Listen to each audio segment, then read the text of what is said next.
आपको पता है कि जितनी भी टेलीकॉम कंपनियां हैं उन्होंने अपना मतलब ऑब्जेक्शन कर दिया है और अपना वो दिखाया कि भाई हम तो इसके साथ नहीं है, अपोज किया है। किसका? वॉइस ओनली प्लान्स का। मैंने बात की थी ना कि सरकार ने आदेश दिए हैं बड़ी बड़ी कंपनियों को, वोडाफोन आइडिया, जियो, एयरटेल, इवन शायद बीएसएनएल। अब देखो ये कितनी दुख की बात है, जब सारे टेलीकॉम ऑपरेटर्स की बात होती है तो बीएसएनएल का जिक्र तक नहीं होता। यही चीजें बताता है कि कहां है बीएसएनएल यार। चलो ठीक है, हम भी नहीं करेंगे। तो यहां पर ये वोडाफोन आइडिया और जो एयरटेल और जियो है, इनका ये कहना है कि वॉइस ओनली प्लान्स नहीं होने चाहिए या ये गलत है।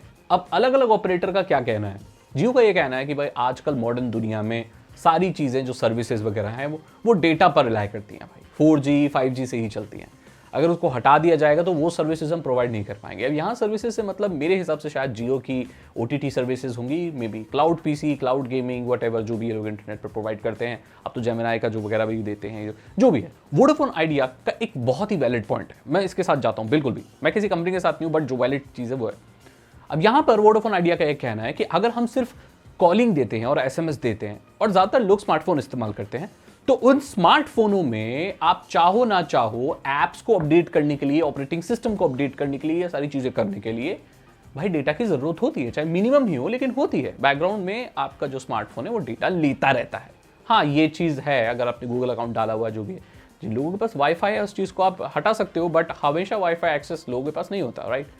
सो ये एक वैलिड चीज़ है कि भाई थोड़ा मोड़ा डेटा की तो ज़रूरत होती है अगर आप स्मार्टफोन इस्तेमाल करते हो। अगर फीचर फोन इस्तेमाल करते हो तब तो ये चीज़ हट जाती है। एयरटेल का ये कहना है कि जो हमारा डिजिटल इकोसिस्टम है, जो डिजिटल इंडिया है भाई, इसका सपना पूरा हो ही नहीं पाएगा अगर हम ऐसे डेटा बंडल वगैरह नहीं देंगे।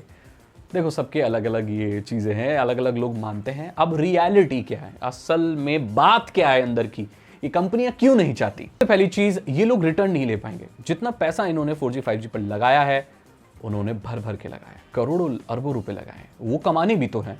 किसी भी बिजनेस का यही नियम होता है कि आप 5 लगाओ 15 कमाओ, राइट। तो अब जितने पैसे लगा दिए हैं उन लोगों से निकालने भी तो हैं।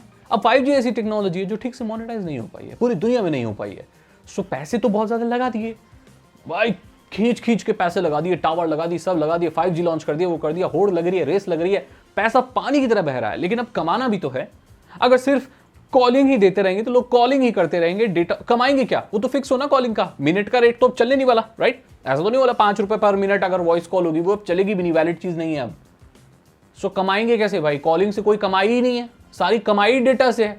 अगर कमाई नहीं है तो कंपनी तो बंद हो जाएंगी, तो सारी बंद हो जाएंगी, फिर क्या चलेगा? BSNL जो कि ठीक से है ही नहीं। सबसे बड़ी परेशानी इन कंपनियों के साथ ये है। दूसरी परेशानी है कि बाकी सारी सर्विसेज कैसे चलेंगी, जैसे जियो के cloud PC, cloud gaming, OTT, जियो हॉटस्टार, ये सारी चीजें, और जियो ये गूगल का जो ऑफर, ये सब कैसे चलेगा? ये सब इंटरनेट से ही तो चलता है। इनफैक्ट जियो की तो कॉल्स भी वोल्टे है ना, वो इंटरनेट के और IP के थ्रू चलती हैं सारी, राइट। तो वो जो सर्विसेज हैं वो चलेंगी ही नहीं, तो फिर क्या मतलब रह गया चीजों का। और सबसे लास्ट चीज ARPU, एवरेज रेवेन्यू पर यूजर बढ़ाना है इनको, प्रति व्यक्ति कमाई बढ़ानी है। ये चाहते हैं कि एक आदमी से कम 60-70 रुपए तो कमाए, और ये आगे बढ़ानी है इनको। इनका एक प्रोजेक्शन है, इनकी कॉर्पोरेट की दुनिया में इनके टारगेट होते हैं भाई, वो टारगेट नहीं पूरे हो पाएंगे अगर सिर्फ कॉलिंग वगैरह ही देते रहेंगे तो। ये सारी परेशानी कंपनियों के साथ है, इसलिए कंपनियां नहीं चाहती कि आप वॉइस ओनली प्लान्स रिचार्ज करो, और ये चीजें उनके UI में साफ दिखती हैं। जब भी आप रिचार्ज कराने जाओगे इनके ऑफिशियल ऐप पर, तो देखोगे जो सबसे किफायती प्लान होते हैं वो कहीं छुपे हुए होते हैं। अब देखो मजबूरी है, सरकार ने बोला है कि 189 का या जो भी ओनली कॉलिंग प्लान निकालो, तो निकाला है।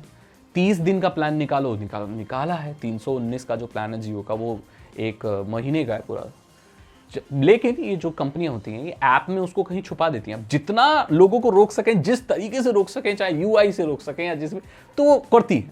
अवेलेबल है लेकिन आपको ढूंढने पड़ते हैं वो प्लान, वो सामने नहीं दिखे होते। जैसे जियो का 349 का प्लान कितना सामने होता है, एकदम सामने होता है। इनफैक्ट अगर 319 का रिचार्ज कराने भी जाओगे तो वो एक बार और पूछता है कि 319 का ही करना है कि 349 का कर लो प्लीज।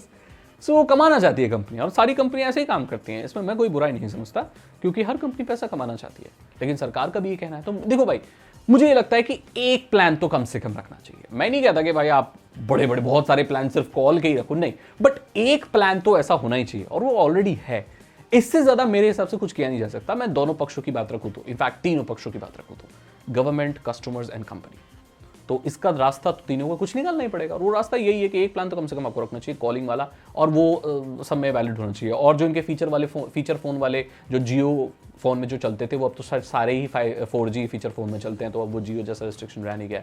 सो मेरे हिसाब से सिचुएशन इतनी भी ख़राब नहीं है, अब कंडीशन ठीक है भाई, इसी के साथ हमें आगे बढ़ना चाहिए। और इसके अलावा और तो कुछ रियायत शायद ये कंपनियां नहीं दे पाएंगी, ना ही गवर्नमेंट इनको कन्विंस कर पाएगी, क्योंकि अगर ये कंपनियां करती हैं तो ये खुद ही खत्म हो जाएंगी। इसी के साथ इस वीडियो को मैं खत्म करना चाहता हूं। अगर आपकी कोई राय है, आप क्या सोचते हो इसके बारे में, कोई सोल्यूशन आपके पास है, आपके दिमाग में आ रहा है, तो कमेंट सेक्शन में लिख सकते हो। अगर आपको वीडियो अच्छी लगी तो लाइक करें, दोस्तों के साथ शेयर करें। मैं बोलता हूं आपसे अगली वीडियो में। Thank you so much and good